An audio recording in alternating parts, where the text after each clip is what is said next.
Hey there. Tonight we're going back not to castles and kings, but to the edges of history, the part that doesn't make it into paintings. We're talking about medieval peasants, the ones who didn't ride horses or wear crowns, who survived plagues, hunger, cold, and 100 small indignities, all without a title to their name. No glory, no legacy, just long days, short nights, and a quiet kind of strength most of us wouldn't last a day in. If this kind of calm, slow history helps you unwind, feel free to like the video and subscribe, but only if it actually brings you peace. And let me know in the comments where you're listening from and what time it is right now. It's always strangely comforting to see who's out there falling asleep to the same quiet story. So dim the lights, turn on a fan if you like that soft background hum. Settle in and let's begin at the edge of the map. This village doesn't have a name, or if it did, no one remembers it. It sits in a shallow valley, somewhere in the vague middle of nowhere. A soft crease in the land, just distant enough to avoid roads records or royal attention.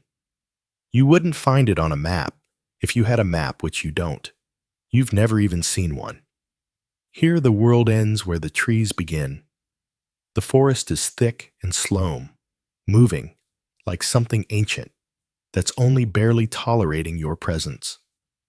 The fields stretch outward in irregular patches of green and brown, worked until exhaustion, then worked some more. Somewhere to the north is a river. You've never seen it, but you've heard it mentioned in the same tone one might speak of dragons or saints. This is where you were born and where you'll die. Maybe 60 steps from one to the other. The homes are rough and slumped, as if the wind has pushed against them too many winters in a row.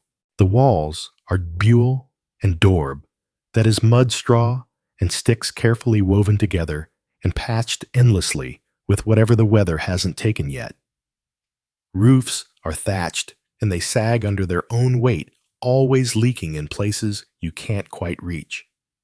The village smells like wet wool smoke and earth, a sour edge of livestock, a trace of damp rot. None of it surprises you anymore. It's the smell of living here.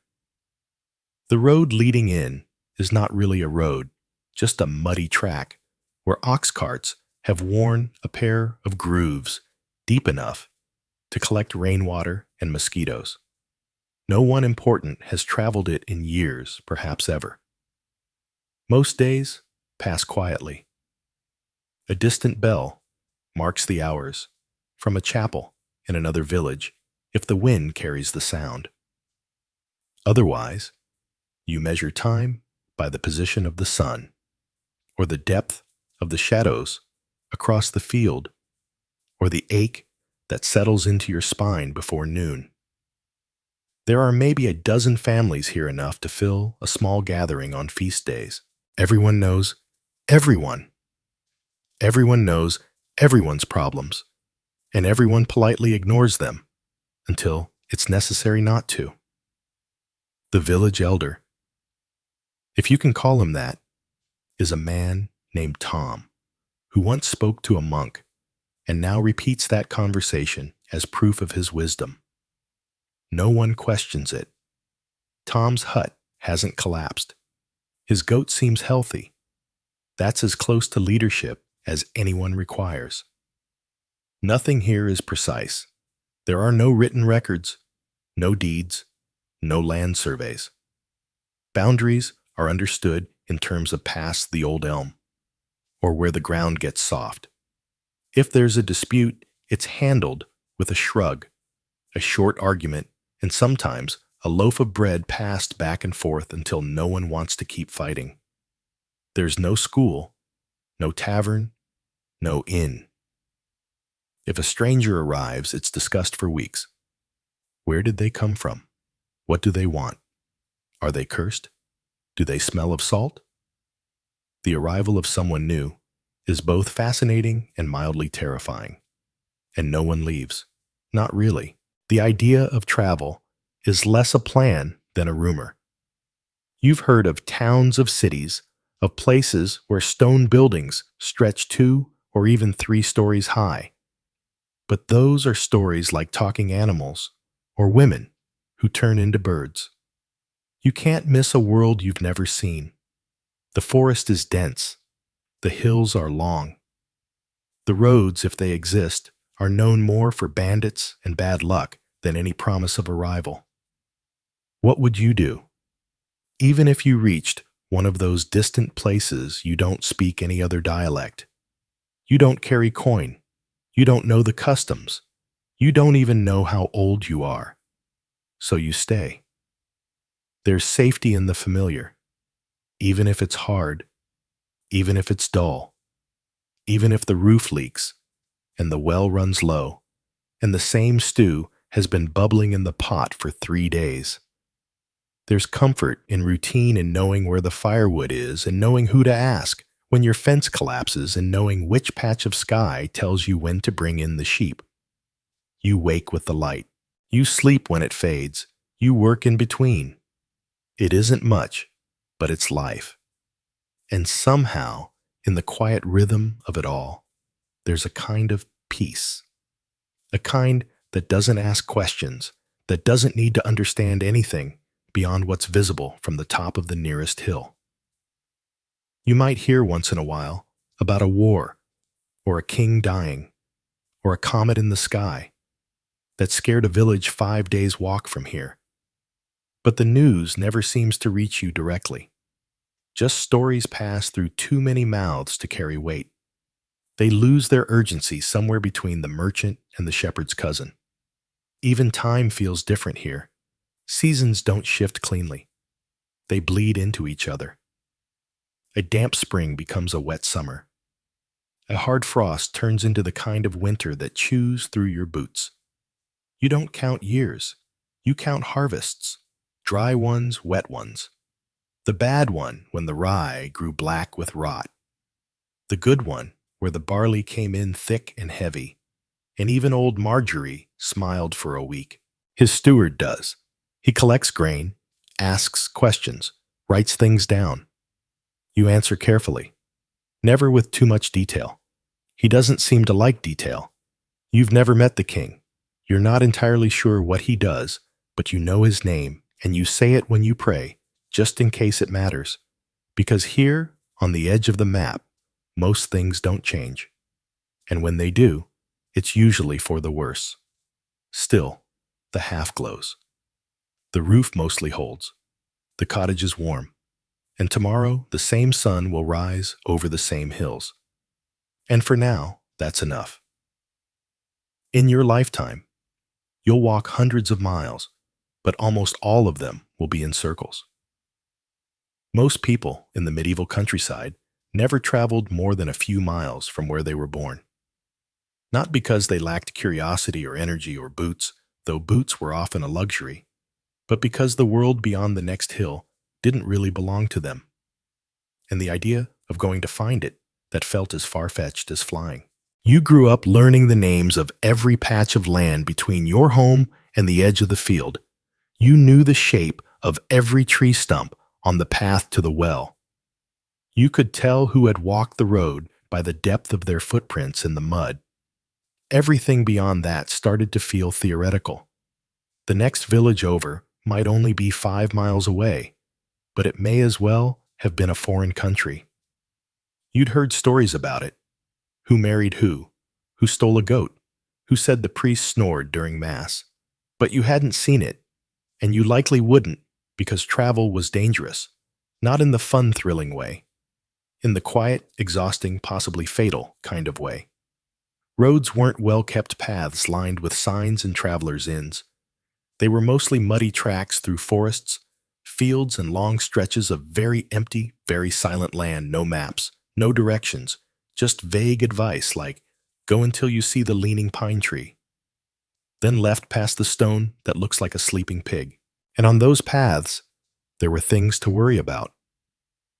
First, the forest. Medieval forests weren't parks. They weren't romantic. They were dense dark, tangled with roots, and filled with noises you couldn't always identify. Boars, wolves, people who didn't want to be found. If you weren't born into the woods, they didn't want you in them. Second bandits, people with nothing to lose and no land to till. Travelers were vulnerable, especially if they looked even vaguely well-fed. A man walking with purpose might be assumed to have coin. A woman might be traveling alone because she had something worth stealing. You learned quickly that confidence wasn't armor. Third, getting lost. This wasn't a minor inconvenience. If you wandered off track, there was no one coming to find you. You couldn't follow a river downstream and hope for the fest. You could go days without seeing another soul. Your body could disappear into the bracken like smoke. People wouldn't know you were missing until the next feast day when someone finally asked about you and someone else just shrugged. Then there were the practical concerns. If you traveled too far, who would tend your field? Who would feed the animals? What if the Lord's steward came by to collect a tax while you were gone? You couldn't explain absence to a man holding a ledger. Your duties didn't pause just because you were curious about what lay beyond the horizon.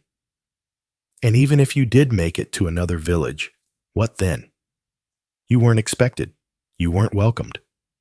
Outsiders brought problems, disease, crime, strange ideas. You spoke a slightly different dialect, used different phrases, maybe even held your spoon differently. You could be met with suspicion, or worse. Hospitality wasn't universal. Food was scarce, and beds were already full. The safest place was home, not because it was particularly safe, but because it was familiar.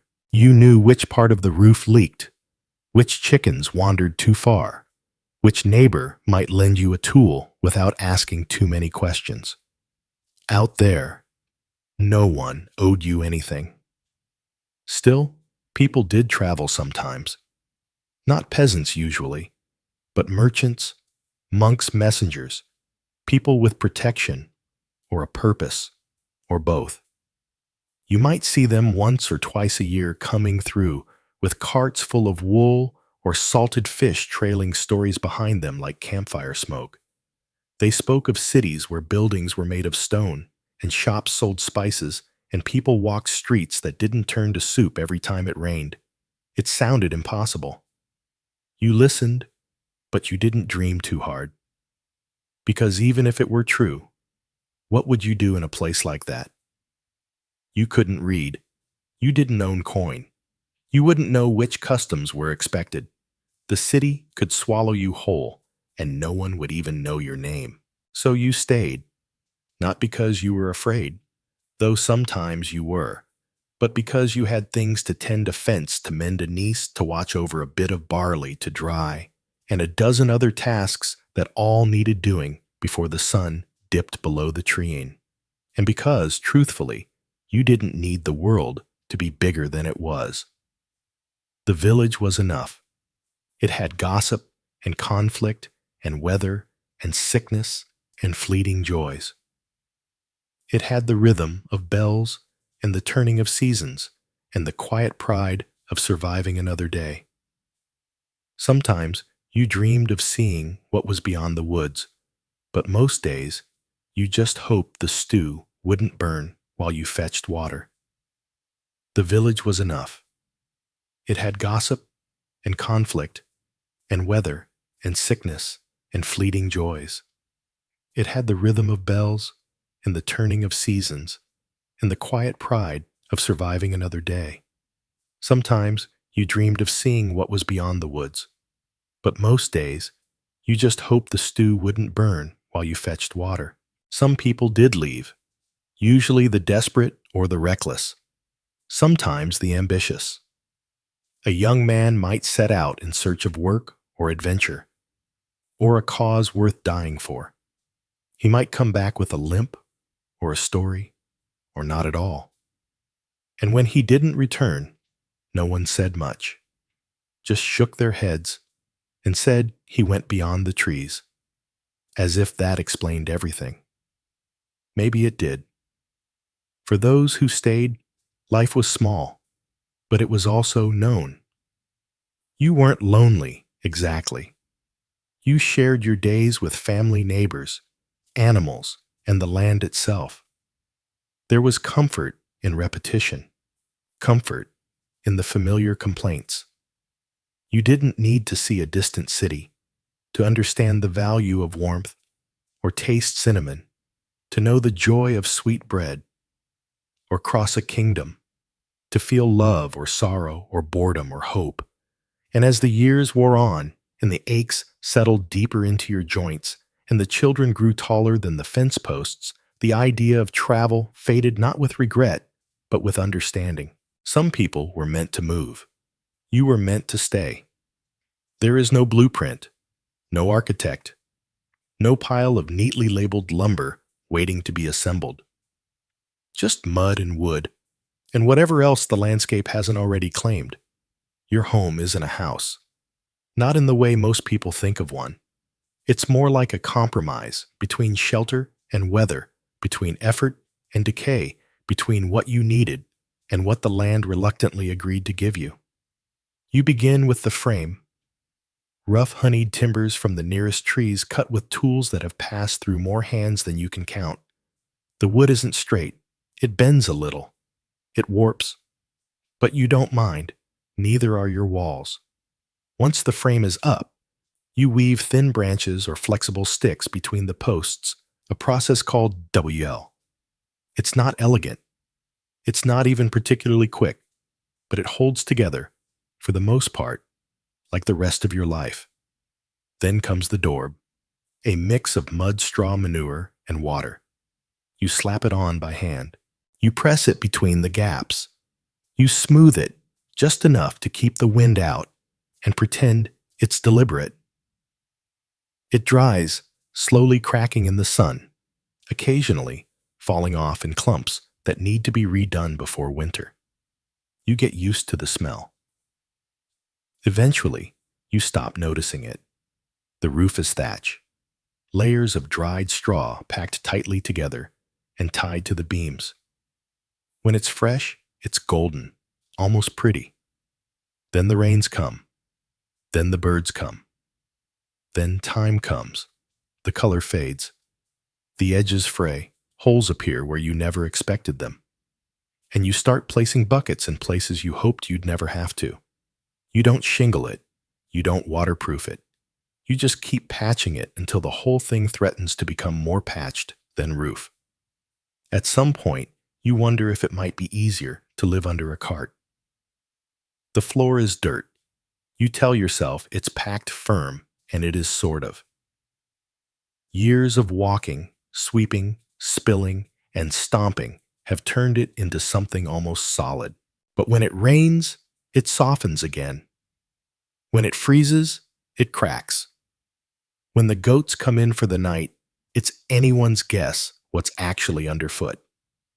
You might spread rushes or straw to cover it. It helps a little. But soon the straw gets damp, gets dirty, gets walked into dust. Then you sweep it out and start over. Or you don't. Eventually, the straw becomes the floor, and you accept it as part of the landscape. Windows, technically openings in the wall anyway, covered with wooden shutters that swing awkwardly and never quite close flush. Glass is too expensive, too rare, too fragile. So the wind comes in, the cold, comes in the sounds of the animals outside, come in, and sometimes the animals themselves. There's a single door, usually hung a little crooked because the frame shifted during the last frost. It latches with a hook or a wooden peg. Not for security. There's nothing to steal, but to keep the chickens from wandering out and the wind from wandering in. Inside, the layout is best described as shared. One room, maybe two, if someone managed to tack on a lean-to or a loft, but usually just one, where you sleep, eat, cook, mend, talk, argue, and hope. Everyone lives here. Parents, children, a cousin or two, a grandparent, maybe a neighbor's child, whose parents are sick or gone, or both. There's a half in the center, built of stone if you're lucky, clay if you're not. The smoke rises through a hole in the roof, more or less. There's no chimney. The air inside is always smoky, always a little warm, a little damp, and always carrying the quiet scent of stew that's been reheated one too many times. Furniture is limited. A table, a bench, maybe a stool, a chest if someone in your family was unusually good at carving or very lucky in marriage. Beds are wooden frames stuffed with straw or feathers often shared, usually squeaking. Blankets are wool-heavy, rough, never quite dry. There's storage in the rafters. Garlic, onions, herbs, maybe a small ham, if the pig was kind that year. You can smell the difference between early winter and late spring just by the air above your head. Sometimes it's comforting. Sometimes it's a reminder of how close you are to running out. Animals are part of the household literally. The cow might sleep in the same room, off in the corner. Chickens, too. A goat? It isn't ideal. It isn't sanitary, but it's warm. You learn to tune out the clucks and the shuffles and the occasional startled bleat in the middle of the night. They're part of the background noise like wind in the thatch or the slow settling creak of the walls. Nothing is level. The floor dips, the roof slants. The walls bulge slightly, like the whole place is breathing in and out with the seasons. You fix what you can. You ignore what you can't. Every spring, you swear you'll repair the back wall. Every autumn, it's still leaning. It's not a house built to last. It's a house built to get through the next storm. And yet, for all its flaws, and there are many, it's home. You know where the cold comes in and how to block it with an old sack. You know which roof beam you can hang the pot from and which one cacks when someone stands too close. You know how the light falls through the slats in the afternoon and where the dog curls up to sleep. When strangers pass through, they see poverty. You see effort, reuse resourcefulness. A roof that hasn't yet collapsed is a victory. A fire that still burns at dawn is a blessing. A dry corner is worth more than gold. And when you lie down at the end of the day, surrounded by snores and silence and smoke and straw, you feel a strange kind of comfort. Not pride exactly, but presence. This is your space. It bends, it leaks, it shifts in the wind, but it's held, and so have you. For the average medieval peasant, food was not an experience. It wasn't colorful or diverse or even all that warm. It was closer to a daily problem that had to be solved again and again, using the same pieces and the same tired hope that something edible might come of it. Your kitchen, if you could call it that, was a corner of your single-room home near the hearth. There was no pantry, no shelves lined with ingredients, no carefully hung herbs in a sunny window. There was just a pot, a fire, and a short list of things you hoped hadn't spoiled. At the center of nearly every meal was pottage, a kind of eternal stew that lived in the pot and never fully stopped cooking. It was never entirely new and never entirely gone. You added to it during the day. You skimmed it at night. You kept it warm through the seasons and prayed nothing strange grew in it when your back was turned. The ingredients depended on what you had, which usually wasn't much. On a good day, pottage might include cabbage leeks, barley, and a few legumes, maybe garlic or onions if the harvest had been kind. If it was winter, you used dried beans or peas. If you were especially lucky, a scrap of salted pork might get tossed in. More often, it was just the bone. Even that was valuable. You could boil a single bone for days, hoping it would remember what meat tasted like. The flavor profile was consistent earthy gray, more temperature than taste. You didn't eat pottage for the joy of it. You ate it because it was what you had.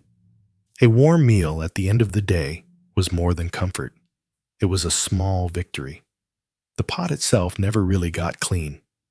It was wiped down, sometimes scraped, but rarely scrubbed. The next batch always absorbed the ghosts of the last one. There was no spice to cover it, no vinegar to brighten it, just a slow, dependable dullness. A taste like boiled history. Bread was the other major player, not soft or golden or inviting, but hard, dense, and dark.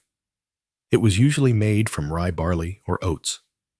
Wheat, the soft white kind, was for the upper classes. Peasants could barely afford to see it, let alone bake with it.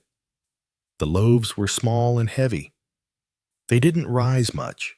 They crumbled quickly. If you left them out for a day, they could probably double as a weapon, but they filled the stomach and gave you something to soak in your stew.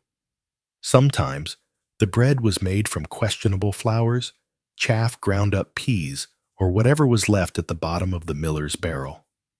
In hard times, people used bark, not metaphorically. They literally ground up the inner layer of tree bark and mixed it with what little flour they had. The result was famine bread, bitter, dense, and barely digestible. It kept you alive. Technically, on days when even flour was scarce, people used trenches, slices of old bread used as plates. These soaked up stew and were either eaten at the end of the meal or thrown to the animals. Sometimes they were passed down the table to someone of lower status. Bread hierarchy at its finest. Protein was rare, very rare. Chickens laid eggs. Cows gave milk. You didn't eat your livestock unless you had no other choice. When you did, you used every part: meat, fat, organs, bones. The blood was used for puddings. The fat was rendered. The head might become soup. Nothing was wasted. Pork was the most common meat when it was available. Pigs were efficient, and their salted fat flavored many dishes, often turning something barely edible into something vaguely pleasant. But pigs were slaughtered only when necessary. A whole pig meant weeks of planning, salting, hanging, boiling, and storing. Fishing was an option if you lived near water, but even that came with restrictions. Many rivers and lakes were controlled by lords, and a fishing without permission could earn you a fine or worse. When you did fish, it was for eels, small river fish, or anything that wouldn't immediately rot. Salted herring, if you could get it, was a prize. The church dictated a fair bit of your diet, too. On Fridays and during Lent, meat was forbidden, so you pivoted to fish or went without. In more creative times, beaver tails were classified as fish, a theological workaround that few questioned because it meant having something to eat. Milk was common, but also fragile. You had to use it quickly or turn it into cheese or butter. Butter was a luxury in some homes, used sparingly. Cheese was harder tangier and often quite dry. If you had a few good rounds stored away, it meant the cow had been generous that year.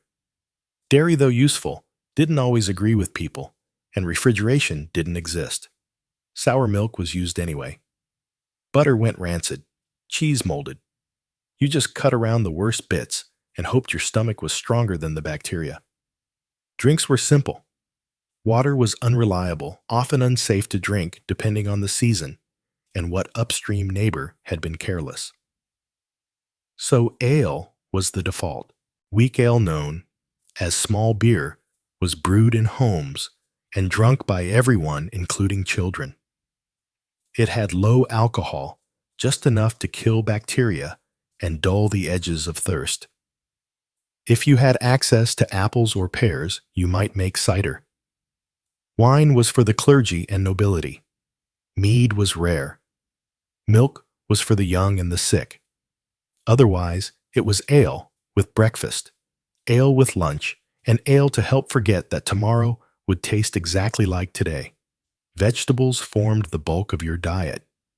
Cabbage, onions, garlic, turnips, leeks. Carrots, though not the orange ones we know now. Medieval carrots were white or purple.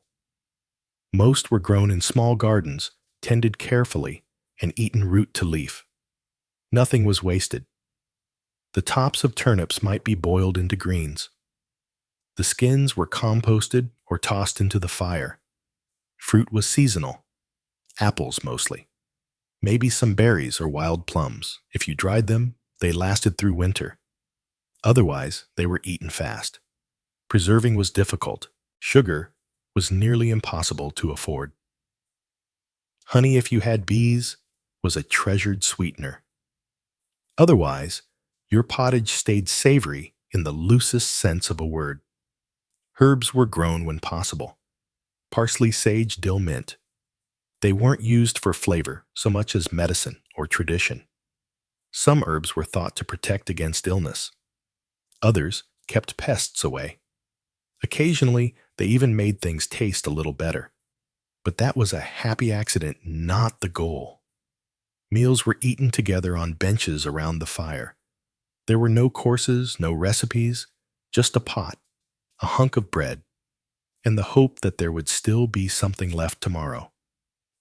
You didn't complain. Complaining didn't make the stew thicker. If you had a feast, a wedding, a harvest festival, a saint's day, you might roast a bird or bake a pie. Not the flaky, buttery kind. A medieval pie was more like a sealed box made of hard dough to hold a meat filling. Often heavily spiced if spices were available, which they usually weren't. You might flavor it with pepper, ginger, or cinnamon. If someone had traded well, most days weren't feast days. Most days were quiet. You scraped your bowl. You soaked your bread. You drank your ale, and you leaned back full enough to get through the evening, if not exactly satisfied. There was comfort in repetition, in knowing what the pot would taste like, in knowing how much bread was left, in watching the same hands prepare the same meal by the same fire. As the wind whispered through the cracks in the wall and the animals shifted in their sleep, the stew boiled, the bread cooled, and you once again had enough. If you were a medieval peasant, you didn't own much. You might have a patch of land, a few tools, a couple of animals, a crooked house you built with your own hands, but none of it technically was yours. It all belonged to the Lord, not a king, not someone mythical or distant, just your local landholder, the one who lived up the hill in a slightly less crooked house with slightly better food and a roof that probably didn't leak. He owned the land, which meant he owned everything on it, including, in a sense, you. You were what was called a villain. That's not an insult. It's a category. You worked the land, but you didn't own it. You were bound to it. You couldn't leave without permission. You couldn't pass it on freely. You owed labor goods and deference. You weren't a slave, but you weren't exactly free either. Your relationship with the Lord wasn't built on conversation. It was built on obligation. You didn't talk to him. You talked to the steward, the man who managed his lands, and more importantly, kept track of what everyone owed, and you owed a lot. Let's start with labor. A few days a week, sometimes more during harvest. You were expected to work the Lord's fields instead of your own. This was called corv labor. You got nothing for it. No payment, no thanks. Just the knowledge that somewhere in the manor house, someone ate a because of what you did. You also owed taxes, and they came in many shapes. A portion of your grain, a share of your wool, a chicken here, some eggs there. If you brewed ale, you owed ale. If you had a pig, you owed bacon. If you managed to catch fish, guess who owned the river? The taxes didn't end with food. If you used the mill, you paid a fee. Even though the mill was the only way to grind your grain, even though the Lord owned the mill and set the price, you might be tempted to grind it by hand. but doing so was often illegal, punishable by fine or worse. Because the Lord didn't just want his share, he wanted control. Same with the oven. Many manors had a communal oven, one you paid to use. If you tried baking at home and the steward found out, there could be consequences. You learned to do things the official way, even if it took longer, cost more, and made less sense. And then there were the fees. Want to get married? Pay a fee. Want to inherit your father's plot? There's a fee. Want to move to another village? First ask permission. Then you guessed it. Pay a fee. Your livestock taxed, your tools sometimes taxed. Your ability to breed without permission, barely untaxed. And what did you get in return? Well, the Lord was supposed to protect you in theory. If bandits attacked, or if a rival noble invaded, the Lord had men at arms who could fight. If famine struck, he might distribute grain from his stores, though rarely for free. And if you had a legal dispute, say your neighbor's goat wandered into your garden and refused to leave the Lord's court, might settle it, again, not for free. This was feudalism, a system of obligations and hierarchy wrapped in the language of loyalty and protection. In practice, it was a system of ownership. The land was everything. Those who owned it ruled. Those who worked it obeyed. The manor itself stood apart from the village, sometimes literally on higher ground.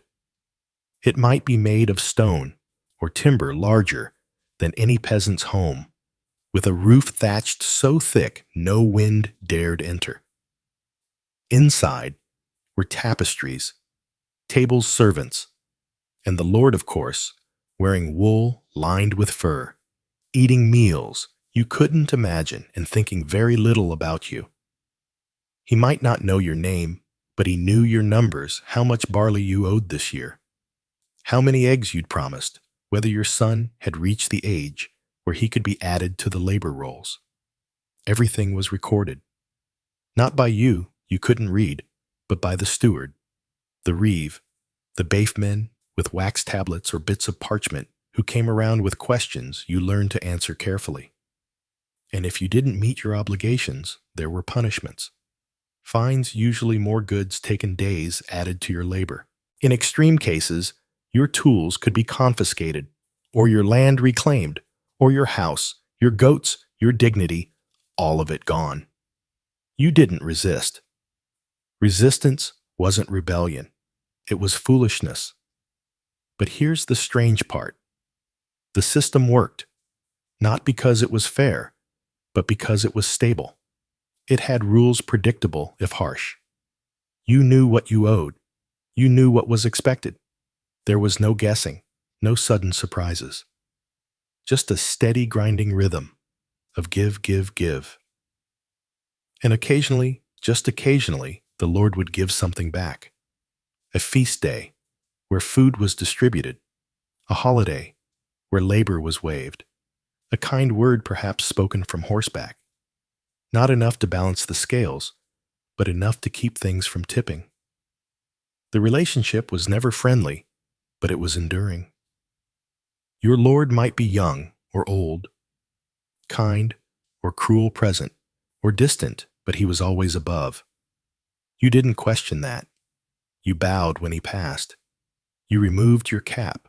You used the right words, not because he deserved it, but because you didn't want trouble.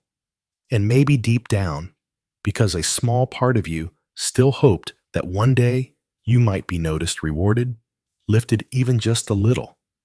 It almost never happened. But that's how the system stayed alive. Not just with fear, but with the faintest suggestion of hope. That if you worked hard enough, obeyed long enough, prayed loud enough, something might change. Meanwhile, the steward kept on walking. The reeve kept writing. The mill kept on grinding. And you kept digging your hands into the soil year after year, season after season. There was no retirement, no upward mobility, only the quiet knowledge that you had fulfilled your role. You had done what was asked. You had made it through another year under the weight of someone else's title, and as long as the Lord was pleased, you were allowed to go on living. Long before the Black Death swept across Europe and etched itself into history books, medieval peasants were already well acquainted with sickness. Not the kind of illness that came and went with the seasons, though there was plenty of that too, but the slow, constant presence of something always waiting to go wrong. Infection fever, wasting, swelling, coughing. Disease wasn't an event. It was a feature of life. You didn't need a continent-wide catastrophe to be laid low. All it took was a small cut, a single flea, a bit of water that looked clear but wasn't. And unlike weather or taxes, illness didn't follow rules. It arrived without warning, and it rarely left quietly. There were no hospitals, not really. If you were lucky, your village had a wise woman. Maybe a midwife, someone who knew which herbs to boil and which ones to burn. If you were extremely lucky, there might be a monk nearby, literate, well-meaning, and slightly more effective than random prayer. But for the most part, when you got sick, you stayed home. You lay in bed. You sweated through your shirt, and you hoped.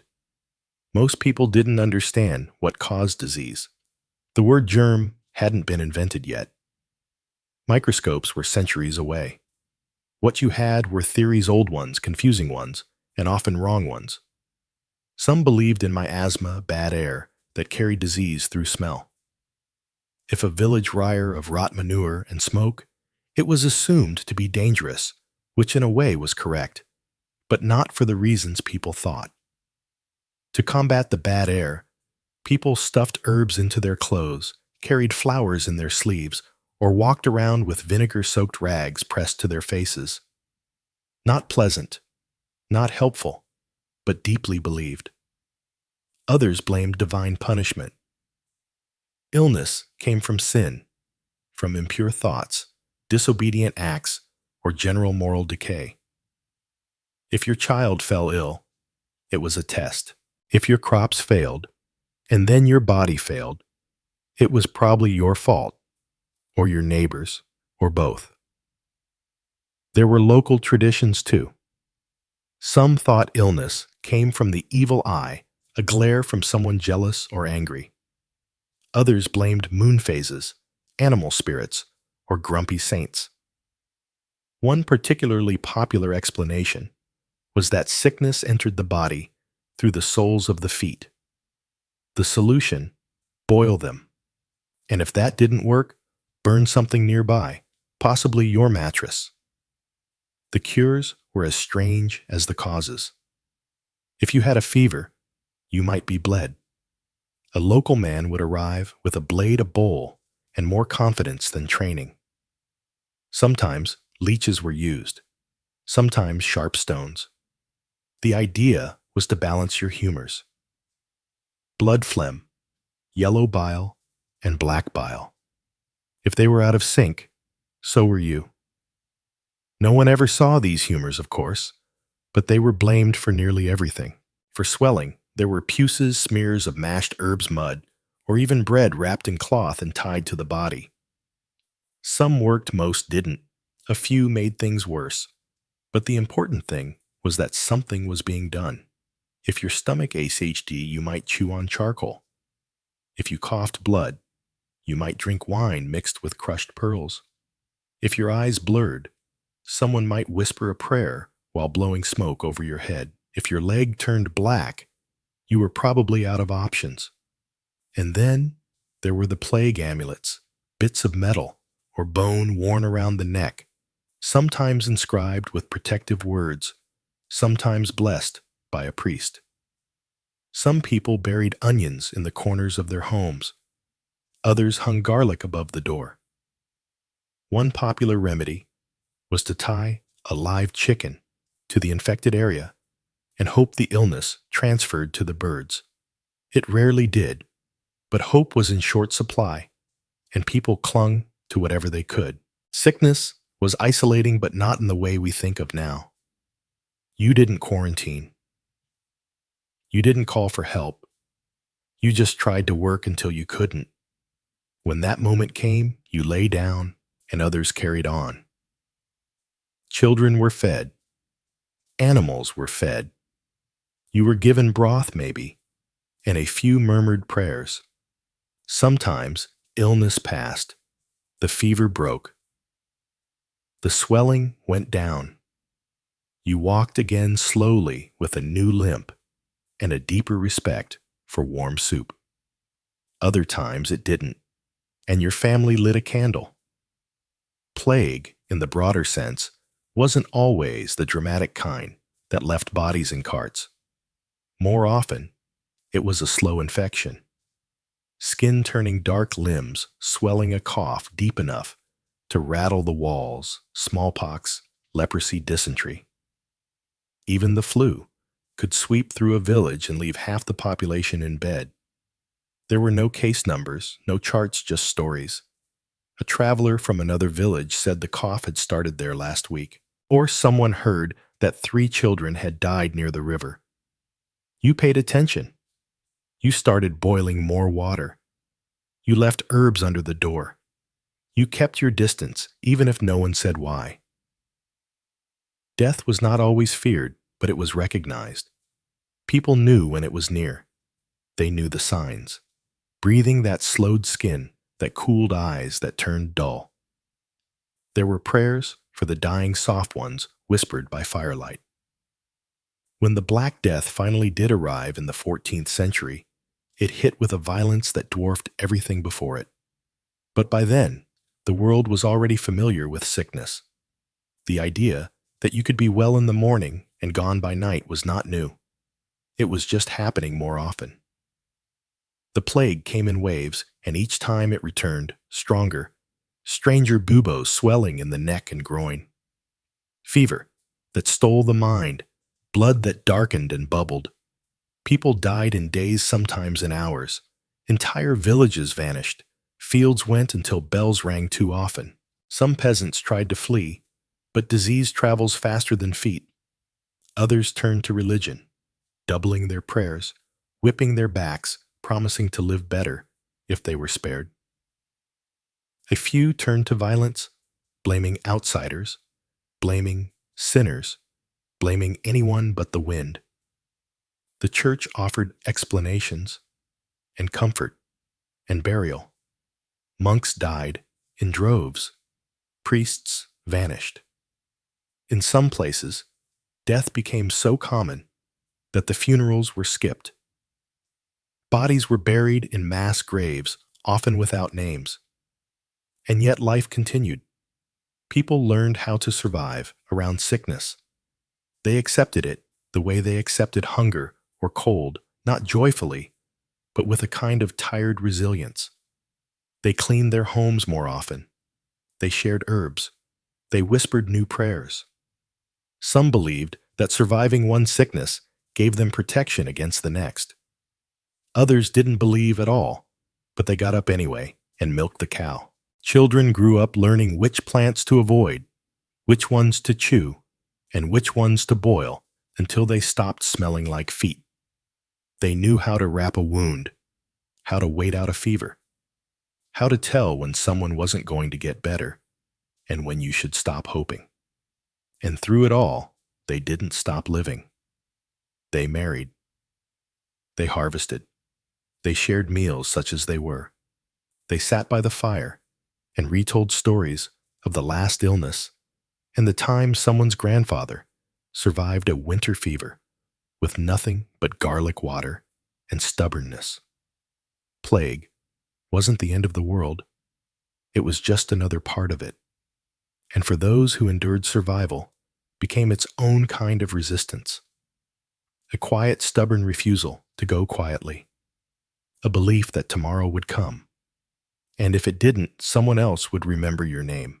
Or at least the way you always added rosemary to the broth. Night in the medieval countryside wasn't peaceful.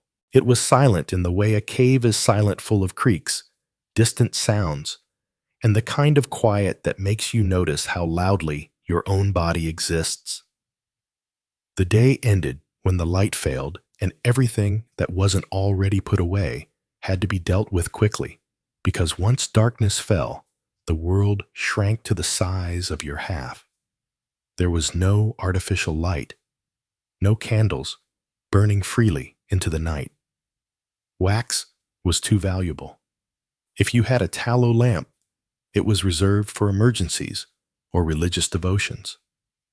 Most nights, the fire dimmed, the coals glowed softly, and that was all. And so you slept, but not in the way we think of sleep, not in a single unbroken stretch. Sleep in the Middle Ages came in 2 acts. First sleep, then a waking period, and finally, a second sleep.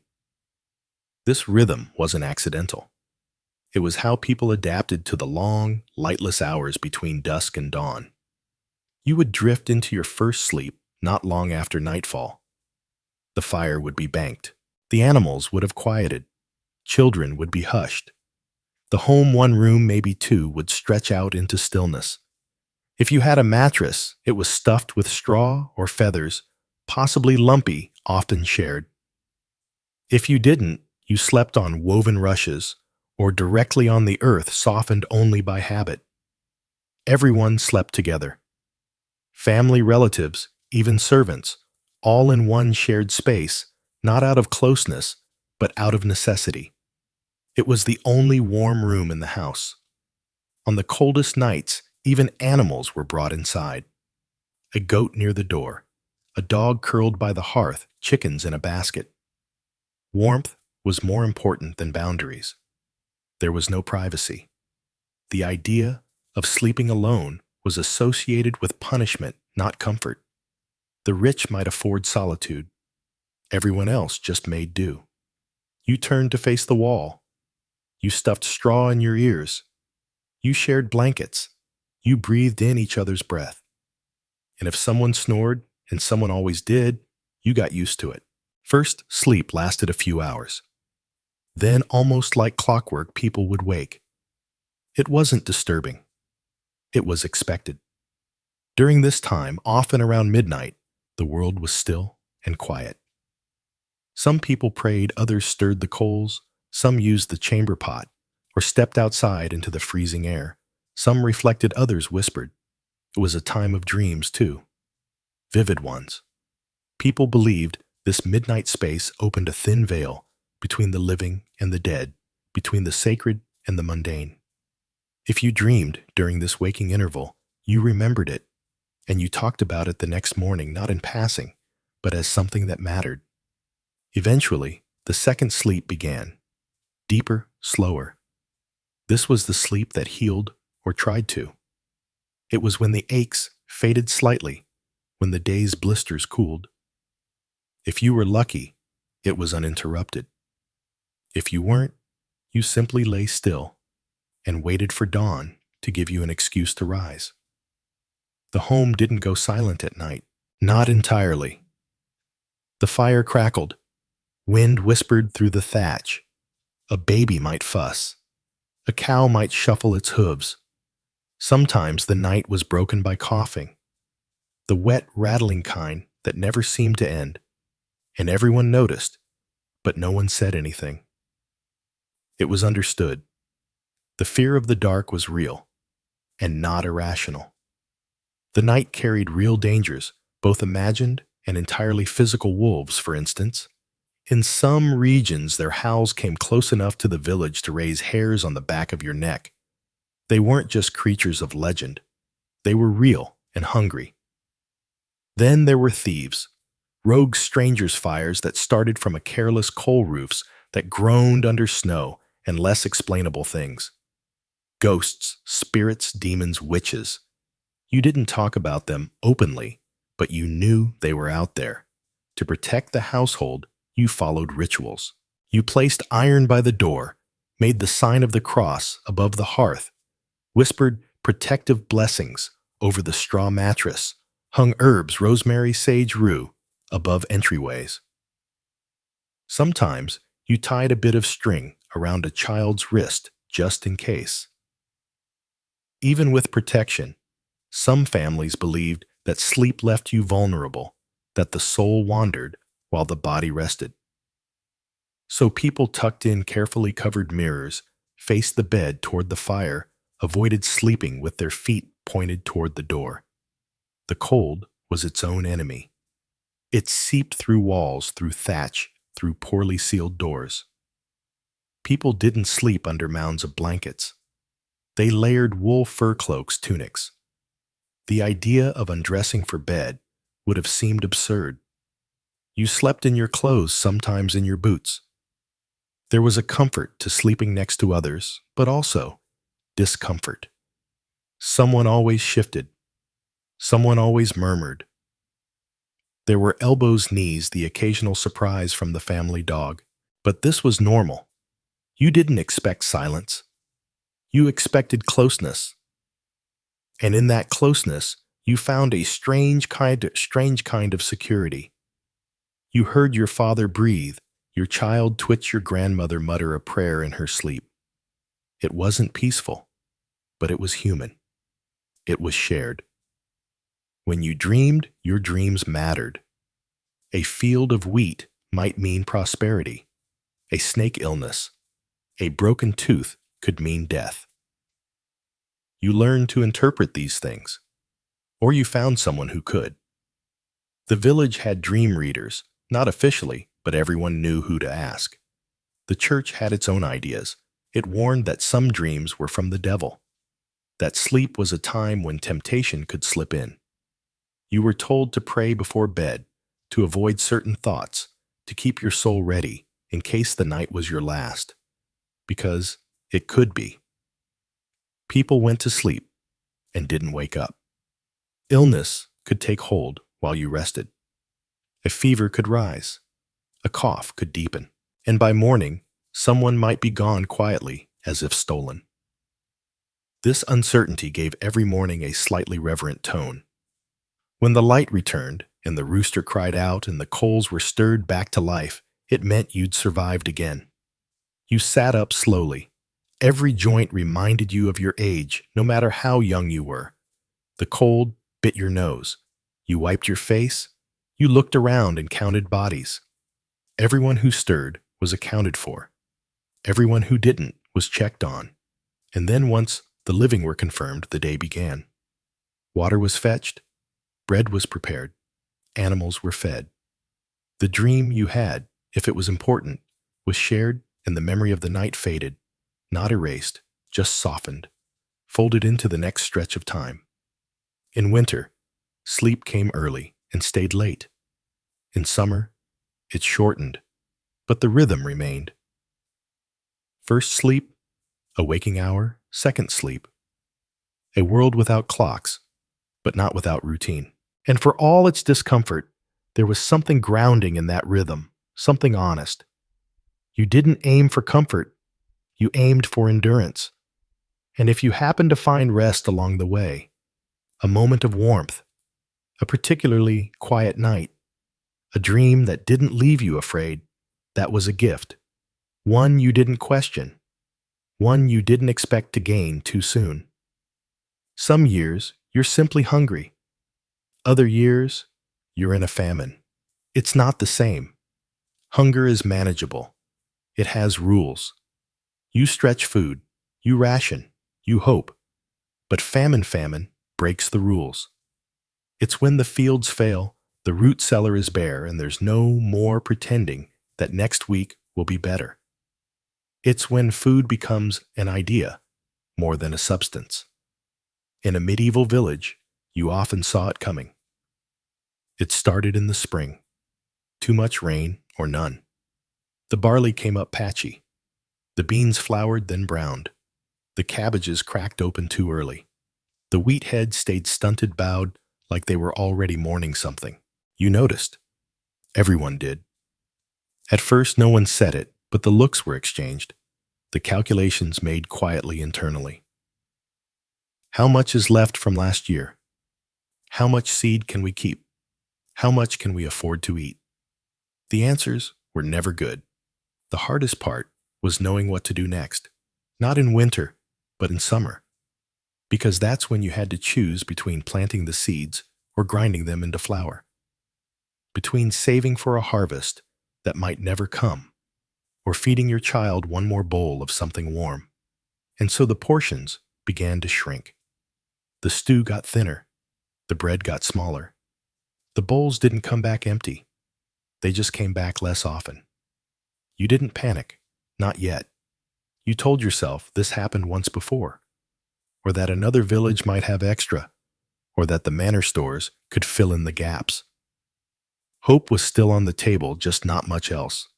By August, it became harder to ignore. By September, it became impossible. You stopped feeding the animals first. Chickens were quiet.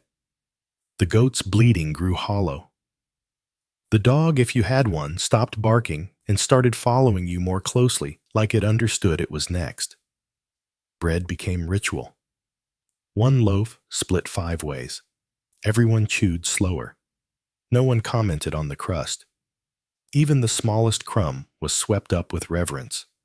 The stew was now mostly water. If it had color, it was from the pot. You boiled weeds. You ground roots. You pulled up things you didn't recognize and hoped they weren't poisonous. Some weren't. You didn't sleep through the night, not because you were afraid, but because your stomach reminded you every few hours that it was still empty. The children asked fewer questions. That's how you knew it was real. They didn't ask when the bread was coming. They didn't ask for honey. They didn't beg for stories. They sat close to the fire and stared. They learned how to wait. And your neighbors, you stopped seeing them outside. The village quieted. No more laughter in the lane. No more arguments about sheep. Just the occasional cough or crack of firewood. Famine didn't make people cruel. It made them silent. Sometimes someone would bring back a rabbit, or a bird, or a handful of acorns that could be soaked and ground. You chewed them, even when they still tasted bitter. You smiled anyway, not because it tasted good, but because it was something. You tried not to resent the manor. Sometimes they gave grain, sometimes they didn't. The steward came around less. That was good and bad. Good because he wasn't there to take anything. Bad because he wasn't there to help either. His silence said more than words ever could. The church did what it could. Bread after Mass, alms for the poorest. But they too were stretched. You prayed more, not out of faith, but out of repetition. Words are easy when your hands are too tired to do anything else. Some left the village entirely packed up and wandered to find work, or food, or God. Some returned, some didn't. You never asked what happened. You were too tired. The body changes in famine. You feel your ribs first, not from the outside skin, but from within, like they're too close to your skin. You stand up slower. You bruise easier. You wake up with your hands clenched, like they're still gripping tools you can't afford to use anymore. And the cold hurts more. The fire is your best friend. You spend more time tending it than you ever did cooking on it. You sit close. You sleep facing it. You feed it even as your belly goes empty, because heat is the one luxury you can still provide. By now, you've eaten everything that could be eaten. The roots, the weeds, the dried beans, the stale flour. You've boiled bones 3 times over. You've soaked bark. You've baked famine bread that cracked your tooth. And when the food was gone, you looked to the things that weren't food, but might become food in the right light. Lever boiled and salted. Not delicious, not satisfying, but technically chewable. You found a rat once. You didn't scream. You thanked God. Then you hid it, cooked it alone, told no one. You still feel guilty, but you don't regret it. The dreams become strange. You dream of feasts, tables full of roast and bread and wine. You wake up chewing your tongue. You dream of boiling things over and over, even though you haven't boiled anything in 3 days. You dream of animals coming back of green shoots breaking through snow. You dream of your childhood when hunger was simpler. And some nights, you dream of being full. You wake from those crying. The graveyard grew slowly at first, then quickly, then too quickly to keep up. You knew someone had died when the church bell didn't ring. It meant there weren't enough hands to lift the rope. The grave was shallow. The prayer was short. The mourning was silent. Everyone had their own hunger to manage. You wanted to mourn, but you couldn't afford the emotion. You held it back like everything else. Then, like every famine, it ended. Not suddenly, but steadily. Rain came, and it stayed. The ground softened. Seeds germinated. Plants reached up. Weak, but real. You had enough energy to hope again. You saved the first harvest for others. Children, first elders next. You took the smallest bowl. You smiled as you passed it, and when the first good loaf came out of the oven, cracked on top, dark on the bottom, you stared at it before you ate. You remembered every day you went without every trick you used, every lie you told to spare someone else. You ate slowly, and this time it filled you. By the time you could walk, the church had already marked you. It had taken your name at baptism, blessed your breath with Latin you'd never understand, and stitched your soul into a system that extended far beyond your village. You belonged to the church not because you chose to, but because there wasn't another option. In the quiet corners of your life, those dim early mornings before the fire had caught, those wet nights when the wind howled through the shutters, you felt its presence like gravity. It didn't just exist beside your life. It organized it, judged it, taxed it, forgave it, and defined what came after it. The church wasn't a place you visited. It was the air around you, the road beneath your feet, the rhythm of your year. It was the voice that murmured over your grave, and the one that whispered about it decades before you got there. The village priest, often the only person who could read, was not just your confessor. He was also your calendar, your counselor, and the nearest thing to an oracle you had. He held the mysteries of the sky and the stories of the saints, and knew why a pig might die or a storm might come. He walked through the village like a man carrying both blessing and threat in his robes. You brought your sins to him in whispers, hoping he wouldn't look disappointed. You tried not to think about what he knew. You saw him at birth, marriage, and death, free of the only guaranteed ceremonies of a peasant's life. And in between, he spoke for a God you feared more than you loved, because love, you were told, required obedience. Latin was the language of the Mass, and it might as well have been a spell. You stood in the church beside your family feet, numb from cold, listening to words that never belonged to you. You didn't know what the priest said as he lifted the bread, but you believed or tried to something invisible had happened, that the bread wasn't bread, that the wine wasn't wine, that the murmuring of words and gestures could move the divine. You didn't speak the words, but they moved through you anyway. You mouthed along where you could. You crossed yourself when the others did.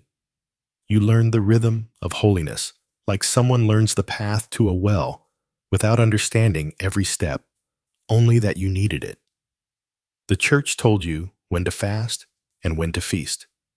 It carved the year into sacred pieces. Lent, Advent, Epiphany, All Saints. You didn't say March or April. You said after Easter or near St. Michael's. It told you what you could eat when you could eat it, and how guilty you should feel about enjoying it. 40 days without meat before Easter, followed by a feast so rich it made you dizzy. Friday fish, even if you lived nowhere near water. Almond milk for the wealthy turnips, and cold broth for everyone else. On saint days, you shared what you could. On fast days, you imagined what you couldn't. But even when your bowl was empty, your plate was full of rules. Your calendar wasn't just for prayer, it was also for payment. The church collected 1/10 of your yield no matter the season. Grain eggs, wool chickens, cider. If it came from your field or your body, it had a price. You gave because it was God's portion. That's what you were told, but God didn't collect it. The priest did, or the steward with his ledgers and his silent nods. You watched your best barley carted off to the tithe barn, which was always bigger than your home. You saw your neighbors hand over their last sack of oats, while the priest prayed for mercy they had just paid for. And when the harvest failed, when the rains came too late, or the frost too early, the demand didn't change. You owed what you owed.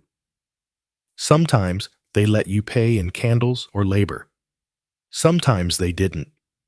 Sometimes the debt grew so heavy, it bent your back even when you stood upright. But the church didn't just take. It gave too, though not always in the way you wanted. It gave stories. It gave structure. It gave reasons. When your cow died without cause, the priest told you which saint to pray to. When your child fell ill, he told you it might be a test or a punishment, or the devil slipping in through a crack in your belief. He offered blessings and sacraments, told you to light a candle or visit a shrine. Sometimes he gave you a scrap of relic, an old bone, a tooth, a ribbon soaked in some forgotten martyr's blood. You held it like treasure. Sometimes it worked, sometimes it didn't. But even when it didn't, it was better than nothing. There were saints for everything. Saint Apollonia for teeth, Saint Isidore for plowing, Saint Sebastian for plague. You didn't know where they were buried or when they lived. You only knew their names and what they could fix. Their stories were half memory, half magic, told in flickering firelight by people who weren't sure where truth ended and legend began. You called on them when you had nothing else. You whispered their names as you stirred the pot or knelt in the field. You made deals with them, promised bread or fasting or a pilgrimage. If only they'd help you this once. Sometimes they did, or seemed to, and that was enough to ask again. Pilgrimage was a holy journey, but also a way to leave. For a few days, you stepped outside the same 5 miles you'd lived your entire life. You walked roads you didn't know, toward shrines you'd only heard of. You carried your prayers with you strapped to your back, clutched in your hands. You slept under hedges or in the corners of barns. You arrived footsaw and roar, stood before a bone or a statue and hoped something would shift inside you. Sometimes it did. You returned, not healed, but changed, or at least tired enough to believe you had been. Even death was a ritual choreographed by the church. When you felt it near, you sent for the priest. He came with oil and words. He touched your forehead, prayed over your body, tried to ease your soul into what came next. Your family gathered. The candles were lit. The bell might ring if someone had the strength. You were buried on sacred ground beside others who had walked the same path. And then came the masses. Your family lit. More candles, paid for prayers, hoped the priest remembered your name in his chants. Because even in death, there were debts. The church taught that your soul might not go straight to heaven. It might linger in purgatory, a shadowed hallway between suffering and salvation. You could wait there for years or centuries or longer unless someone helped, unless someone prayed, Paid lit enough candles said your name, often enough to pull you through. And so your family paid what they could. The poor gave bread, the rich gave land, all to shorten a stay in a place no one had seen but everyone feared, because fear, too, was part of the church's gift. The church explained the world when no one else could. It told you why the rains failed, why your child didn't wake, why illness took the young and spared the cruel. It told you that suffering had purpose, that obedience had reward. It gave you structure in the middle of chaos, and that structure, even when it burdened you, gave you peace. Not comfort always, but peace. You never questioned the church's power. Not seriously, not out loud. You might grumble about the tithe or curse when the priest looked the other way, but you never stopped showing up. You didn't stop kneeling. You didn't stop crossing yourself when the bell rang. Because if the church wasn't right, then the world had no shape at all. And a world with no shape was a terrifying thing. Even when the priest drank too much. Even when the bishop demanded too many taxes. Even when the indulgent seller passed through town with a cart full of promises and a purse full of coins you still believed, or you acted like you did, which in the end was mostly the same, because belief was less about what you thought than what you did. You didn't understand the Latin, but you understood the structure. You stayed inside it because it was the only way forward. And when you died, you hoped the bells would ring and the candles would burn, and your name would be said often enough to matter. You hoped the saints still listened. You hoped your sins had been counted and forgiven in equal measure. You hoped the church in all its weight and mystery and dust and gold would carry you the rest of the way. You might think that after everything they endured, after the famines and plagues, after the tithes and taxes and the heavy boot of the man's authority, peasants would have risen up more often. That the weight of centuries of suffering would have built up until it cracked the walls of their villages, until one cold morning the frost would thaw and something inside them would snap. You might think they would have gathered in fields and marketplaces, tools in hand and fire in their hearts, shouting that they would kneel no longer. But they didn't. Not often, not for long, and never all at once. There were revolts. Yes, the peasants. Revolt in England in 1381. The Jacquerie in France a few decades earlier. Small uprisings scattered across Europe like stones thrown into a still pond. Angry voices in places where the lords had taken too much, pushed too hard, taxed one coin too many. Sometimes the spark caught. A tax collector's house burned. A steward run out of town. A banner lifted. But those fires burned fast and were snuffed out even faster. They ended in executions and gallows, built in village squares, in silence heavier than the one that came before. The world didn't change. The grain still had to be sown. To understand why peasants didn't revolt more, you have to stop thinking of them as naive or cowardly. They weren't. They were survivors, not of single tragedies, but of unbroken hardship sustained year after year. They lived in a world of low ceilings where hope was something rationed like grain. They didn't lack courage.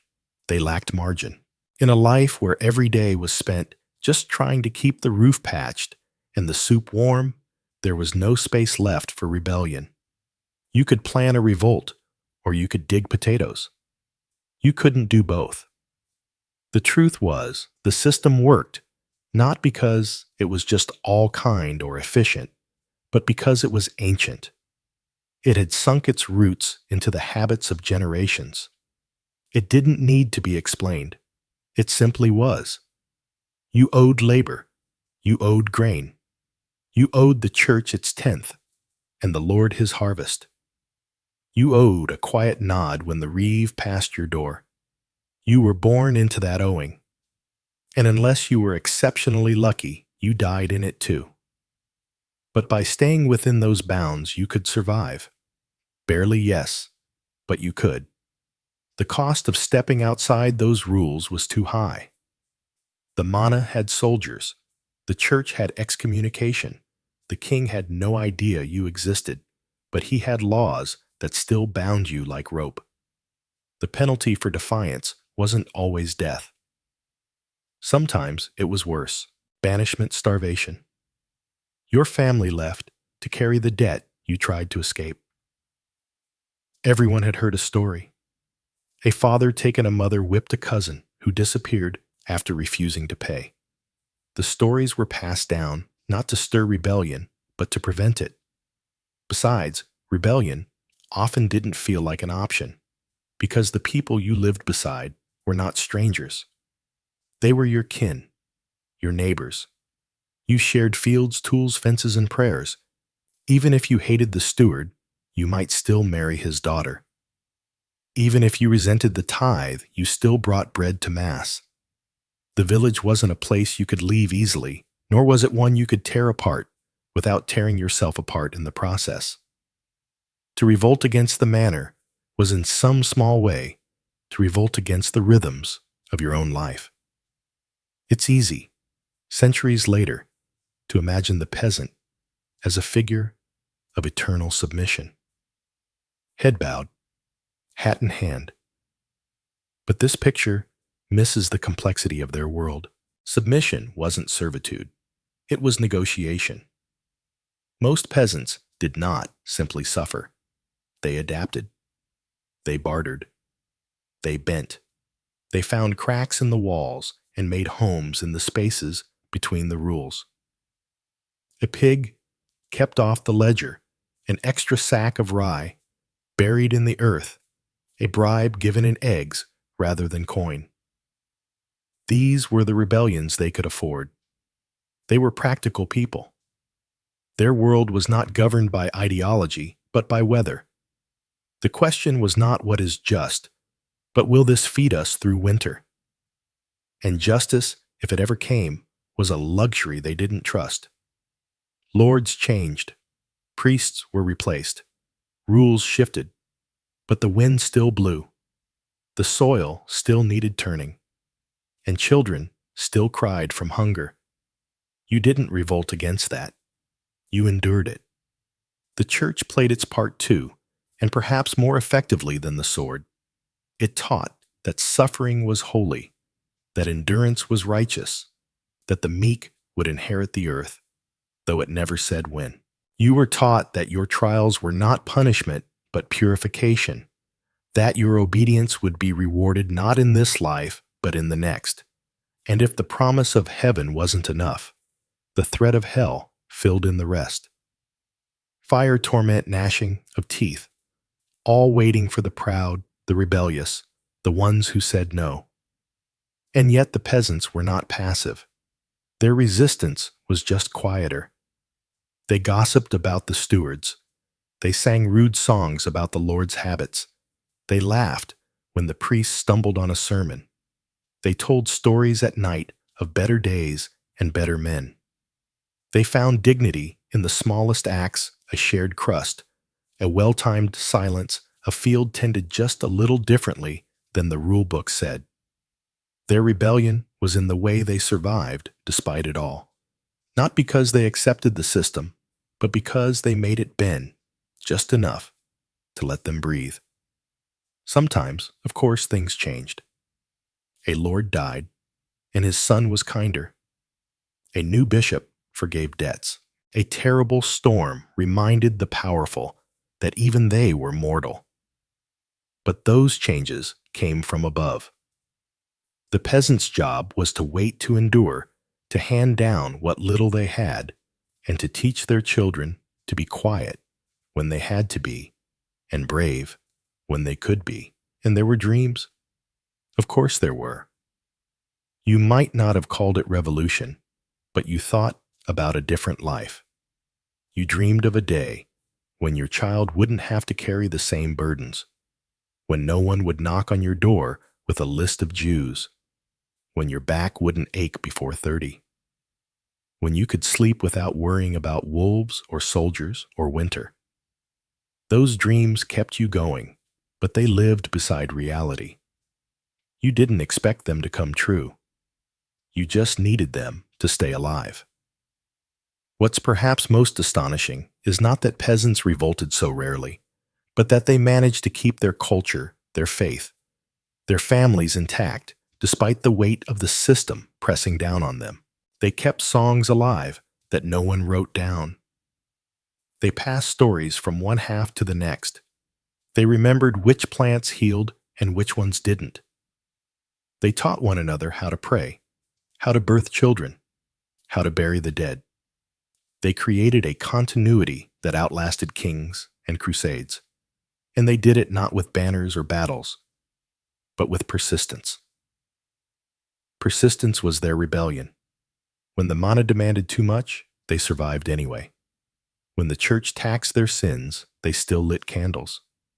When the world turned against them, they huddled close and waited for spring. The fields may have belonged to someone else, but the soil still remembered their hands. Revolution didn't live in them the way it would in later centuries in the speeches of radicals or the slogans of crowds. But there was a different kind of strength in the way they endured. To live a life of hardship without letting it harden you completely was its own kind of defiance. To kneel not because you were weak, but because you knew you could rise again tomorrow. That too was a form of resistance. And so they endured quietly, without monuments or songs written in their names. They endured in the rhythm of the plow, in the smoke rising from cottages at dusk, in the lullabies sung beside dying fires. They endured in stories whispered to children who would grow up and tell them again.